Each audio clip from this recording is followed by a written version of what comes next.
Welcome to the Asia Climate Finance podcast, where our host and his guest discuss and evaluate climate business and climate finance issues and trends. Please support us by liking and subscribing to the podcast. Also, please note the disclaimers at the end of the show. Here is your host, investor analyst and author, Joseph Jacobelli. Welcome to episode 39 of the Asia Climate Finance podcast. And happy and healthy 2024 to all the listeners. Today we're talking about something which is pretty close to my heart, which is corporates and the energy transition. Now, corporates play a crucial role in driving the energy transition. Their role is absolutely key to accelerating change and addressing the pressing climate change challenges. It is critical for corporates to formulate transition strategies beyond climate risk and other types of reporting. It's a very tough hurdle given all of this is very, very new. Today our guest is Summer Chan, who is a principal consultant with ERM, a leading multinational consultancy firm. Summer works with corporates on the strategy front, amongst other things. And in the episode, first Summer puts transition in Asia into context.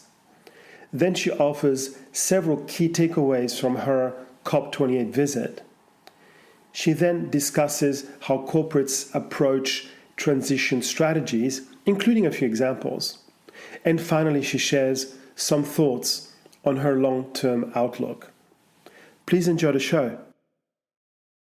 Hello again, and welcome to the Asia Climate Finance podcast. And today we have a guest from ERM, who's a principal consultant there, Summer Chan. Hello, Summer. How are you?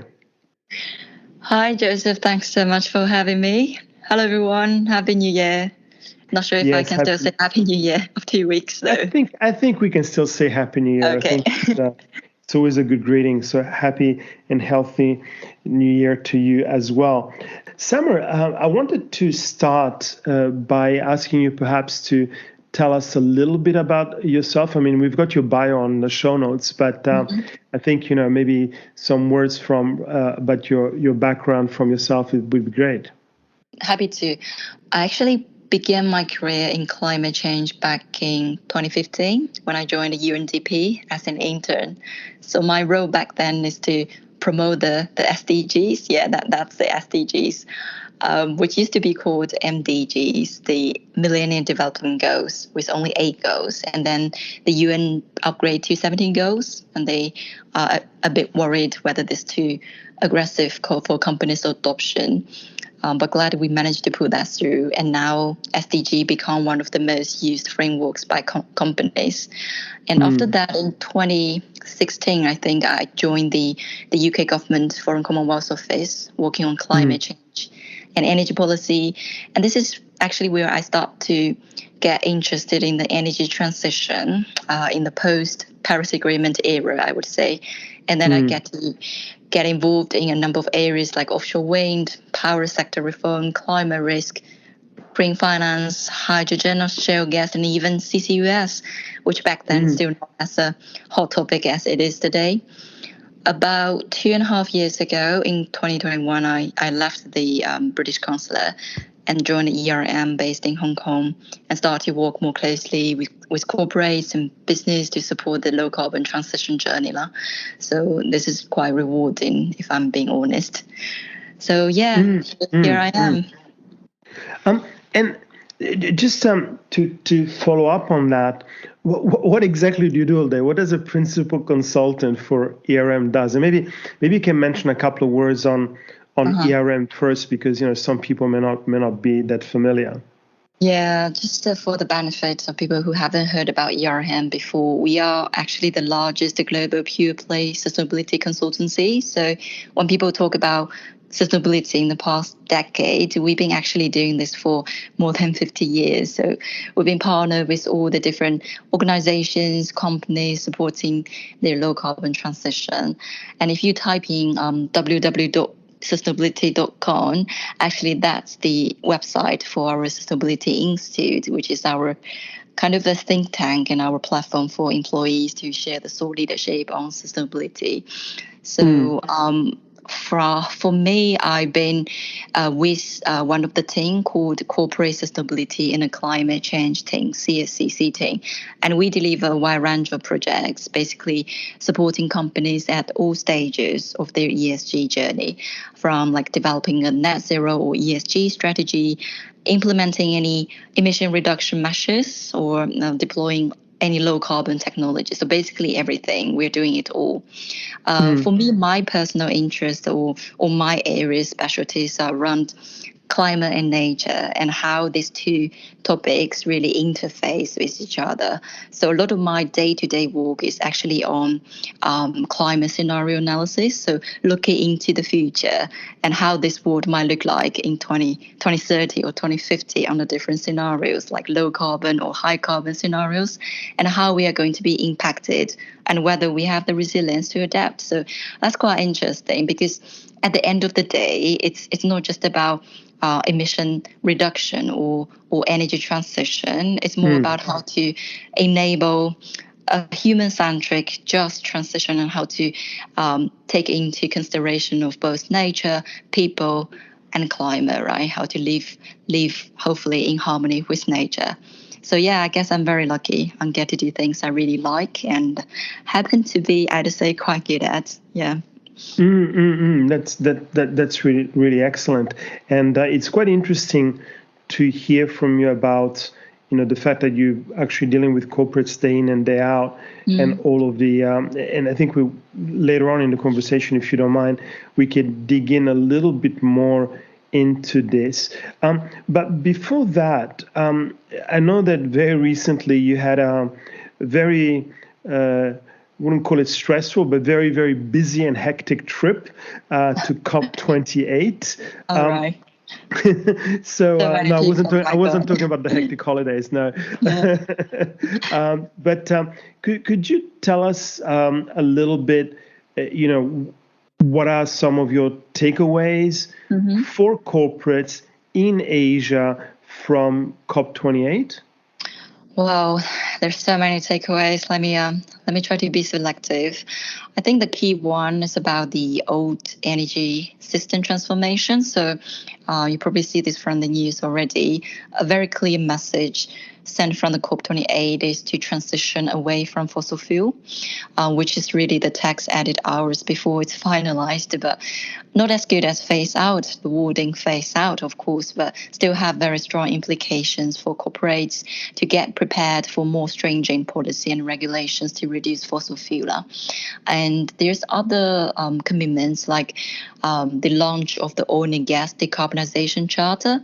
I don't remember exactly how many companies committed and endorsed the near zero methane emissions.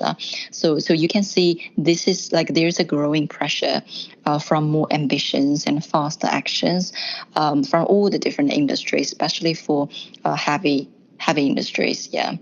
Another one is to build the new energy system of tomorrow. You probably see the news also, like about the tripling of renewables pledges made by over 100 countries to double the energy efficiency and triple up renewable capacity by 2030.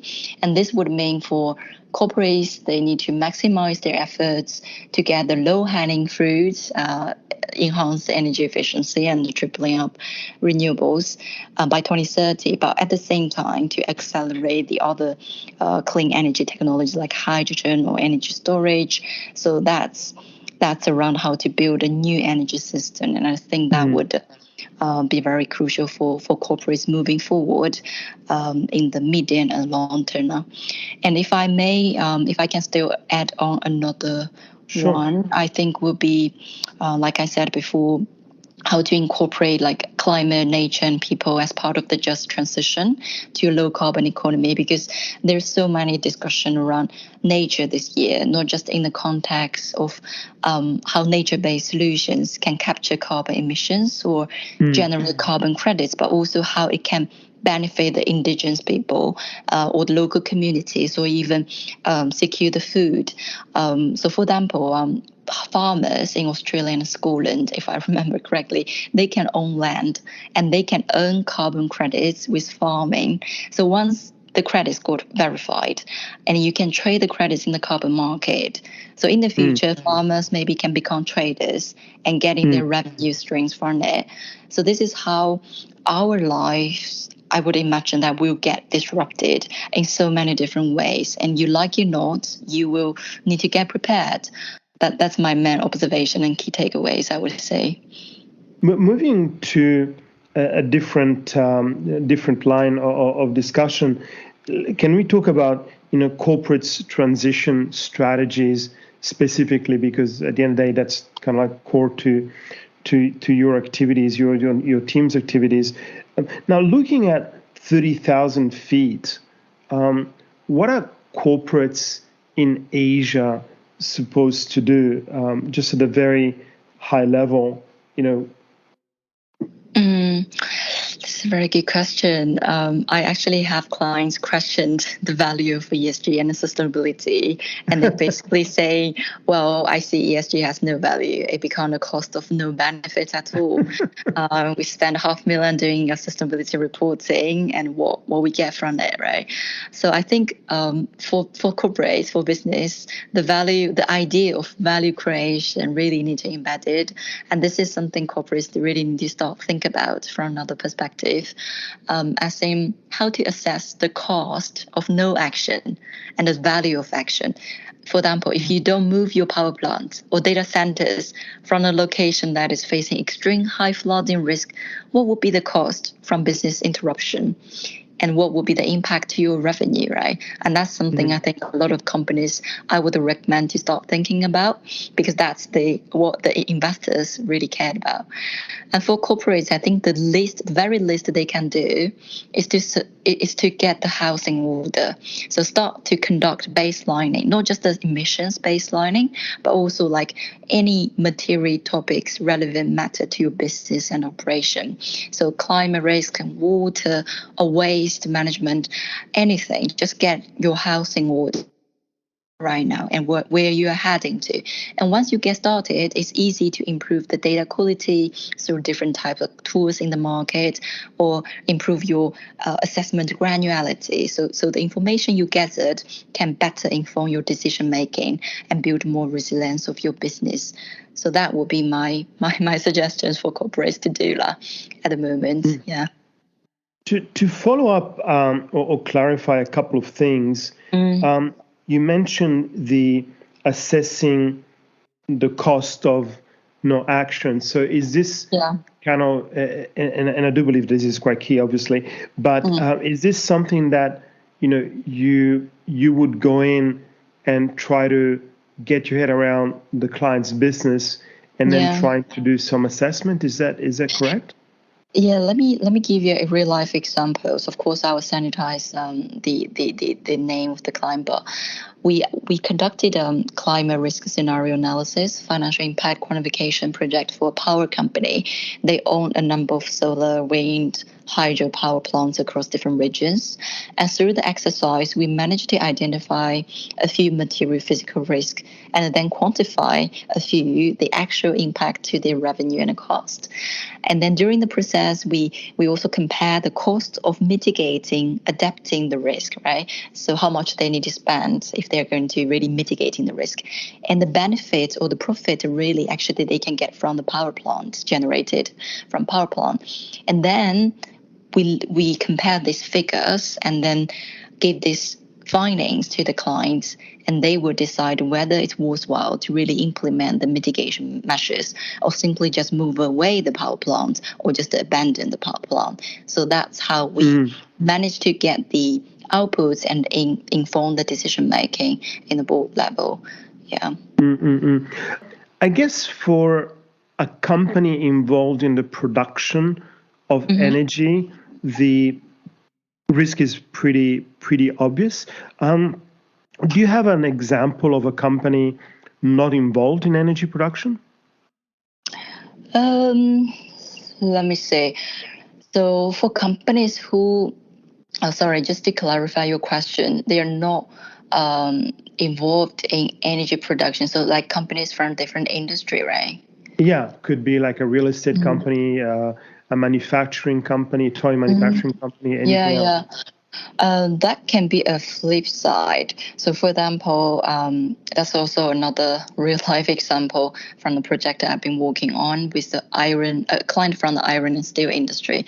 So, they are producing low emission steel products like HBI, and they managed to capture more market because everyone's scope 1 and 2 are other scope 3. So, through lowering the carbon footprint of its products, the downstream customers who purchased their raw materials or their low carbon products, steel products, can actually lower their scope 3 emissions. So that's how they not just only decarbonize their own operations, but also support the decarbonization of the entire industry. So I think that's quite a good example how the company can not just mitigate the risk, but also capture some opportunities. Yeah. That's really a great example. On the same kind of subject of corporate strategies and the transition, when you talked about the assessing costs of the no action and assessing the cost of action, so obviously there is a business opportunity. Is that something that you also help clients with? I mean, what I mean by that, to be very specific about the question, I mean, there's an easy way to do it. I mean, there's an easy kind of example, which is you are manufacturing furniture for IKEA, and IKEA tells you you have to be more sustainable on these 4 or 5 fronts. And then if you don't do it, obviously you lose IKEA as a client. And if you do it, obviously you can also, get clients similar to IKEA. So that's one of the more kind of straightforward examples. Yeah. But in your experience, where do you see the business opportunities from some of these corporates in Asia? Well, I'd say if business really stay alert to the current upcoming sustainability-related any rules or regulation, and this will definitely help them save some cost. I know I use the word definitely, so I probably need some figures, numbers to back me up, which I don't have right now. But I think especially for business sectors that are exposed to regulations like carbon tax or ETS, emission trading scheme, or like European CBAM, the cross-border carbon tax scheme, it's very clear they can be more, how to say, cost-effective if embracing more higher standard or higher or enhance the sustainability practice. For example, they can setting up internal carbon price or shadow price, which is really a good indicator to inform better internal decision making when it comes to merger acquisition or investment, and they can easily adjust their strategy timely to reduce the cost. So I can say that will be an opportunity for the business. And besides cost saving, if the business can stretch themselves a little bit more to identify some opportunities, like I said, how to capture the potential markets moving forward. This is also part of our exercise when it comes to transition risk opportunity access. And this could also boost their revenue, either through access to the capital, like getting investment from foreign investment, or capture new market. Like you mentioned the example, like IKEA. If you are supply chain companies or SMEs who are under pressure from IKEA or other big clients who already made a net zero target, across their entire value chain, which means they need to reach net zero across scope 1, 2, and 3. So the downstream SMEs have to enhance their practice so that they can strengthen their license to operate, not just the existing market or existing clients, but they can expand to other market with more stringent policies if they can enhance their practice. Right. And that's absolutely key, not just to their business, but also to the financing, right? Because banks also have now net zero 2050 or whatever, a neutral portfolio mandate. Alliance, And so they're going to come up and say, well, we have new, lending, i.e. green lending parameters, and you better follow these parameters, otherwise you won't Exactly. get your your working capital, whatever. That's great. What are in your experience so far some of the hurdles that corporates in their journey towards transitioning are facing? I mean, one obvious one that I can think of, to preempt that example from you, sorry, is data, right? They have to all of a sudden collect a whole bunch of data which they had no idea they had to collect before. So apart from that, what other hurdles do these kind of corporates face? Well, I know I've been talking about regulation a lot, and this is one of the biggest drivers for corporates to really transit. But when it comes to hurdles, I think integration will be the biggest challenge, because for corporates, they when they do the transition, they need to go beyond just about meeting compliance or just for reporting purpose. They need to really embed the climate or nature into the overall strategy planning, meaning incorporate the existing governance, incorporate the governance of climate or nature to your existing governance, either from board level or management level, and also incorporate your climate-related or nature-related risk assessment or risk management process into your overall enterprise risk system. And that's something being really challenging, because you can easily identify the risk and then assess the impact, but how to incorporate into your strategy, which has been running in your business for a long time, and make it more integrated. And that's something we got quite a lot of feedbacks from companies that they've been facing challenges. Another one is how to implement the targets you committed already. Yeah, now how to catch up the enhanced requirements, because there's always more enhanced requirements coming up, and you can always say I'm going to meet the higher requirements and standards, but how to deliver it actually on the ground, because at the end of the day it will be your BUs actually to deliver your targets committed on the ground. So how to implement and make sure it's on track, all the processes on track, will be extremely challenging. Thank you for that. That was really interesting. And I was wondering, on a day-to-day basis, when you go and talk to these companies, do you actually encounter some corporates that basically just don't really understand it, just don't get it, not because they're stupid or anything, but it just doesn't come natural to them? Obviously, we could talk about an oil and gas company, where an oil and gas company obviously wouldn't immediately get it and wouldn't want to get it. But is there some examples of how they react, and how you kind of try to explain it to them? Yeah, so I think our role is to trying to get them see the big picture of why doing so and what they are trying to achieve. It's not just about reporting, it's not just about compliance or just to simply reduce their emissions, but how to make their business more sustainable. And if you frame that way, how to create value for them, then I think that you can get there on board. Yeah. And also try to get corporations understanding that if they think it's tough now, they've seen nothing yet, because as regulation is evolving, things are going to get a lot more complex and a lot harder as time goes along. Shifting gear to kind of one of my last questions, and it's can you please take out your crystal ball and let us know, what are your thoughts with regards to corporate transition strategies in the next 26 years or so? How are they going to evolve?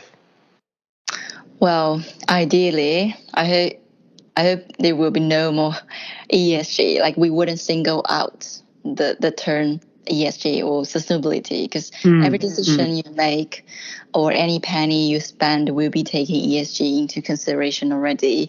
And in the future, hopefully, all the business can already embed the ESG into their strategy. So no need for our consultants to tell them what to do or help them equip the mindset or skills, because they already equip the capacity or skills needed to deliver the strategy. So our role will be then accomplished. So yeah, I think that would be my hope. And have you already seen a mind shift or a slight mind shift in the last 2 or 3 years? Like the way that you were speaking to clients 3 years ago, for example, compared to now. I mean, has there been a little bit of a better understanding, or things are still happening very slowly or evolving very slowly? There are changes I can see in the past 2 or 3 years, mainly driven by the enhanced requirements or the regulation. So it's all because the mandatory requirements from either listed company, from either the stock exchange or security commissions. And I feel like they're doing this sometimes for the sake of doing this. So the pace is very slow, because sometimes when we trying to convince them to upgrade the practice, and they will say, "Oh, we already meet the standard, the requirements. Then why doing so for what?" So I think it's not to the pace that is needed to be to achieve the 1.5 or 2 degree trajectory. Yeah. That's great. That's great. Well, that was pretty much all of my questions, Summer, and I'm really appreciate this incredibly interesting conversation. As you know, my heart is very close to this particular topic for a whole bunch of reasons. Do you have any conclusions or takeaways for our listeners? Well, about 10 years ago, I remember my professor back in the uni who teach environmental policy. He said something, I still remember. He said, if you don't feel scared, you don't think you need any protection. So that's why some inland countries or people living in inland countries won't have the same feeling of fear of rising sea levels, for example, as compared with island countries. So again, like with climate change, currently we've been undergoing, if your life or your business didn't get disrupted, you probably don't think you need to change any behavior or take any actions.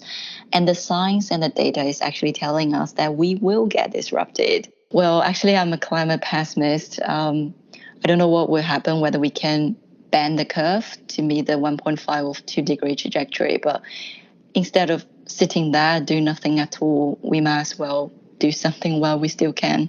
I think you've got 2 tremendously important points. One is, it's really hard to get people to get their head around the whole topic if there isn't a fear factor. So, or I should say, it's easier if there is a fear factor. And then, secondly, doing a little bit is better than doing nothing. And actually, that's very often when I look at headlines from the media related to clean energy, we just say, "Oh, last year growth was 20%, but this year growth was only 18%. I just get really stressed out, because it shows, even in the media, the lack of understanding that this is a long-term game, and 1 year slight slowdown or 1 year acceleration doesn't mean anything. It's not a linear kind of growth, right? So I think all of your points are very, very important, and a little bit of change is better than no change. Summer, thank you very, very, very much for your time. I really enjoyed our conversation, and I'm sure that we can do it again sometime very soon. Yeah, Abhijit, thanks so much for the invitation. I really appreciate and enjoy the conversation. Thank you so much. Thanks. Thank you, Summer. Thank you for listening to this episode of the Asia Climate Finance Podcast. Please note that the Asia Climate Finance Podcast is presented for educational purposes only. All information in the podcast must not be construed as investment advice. Always consult a licensed investment professional before making investment decisions. Also, please note that the views and opinions expressed by our guests are personal and may not represent the views and opinions of current or previous employers.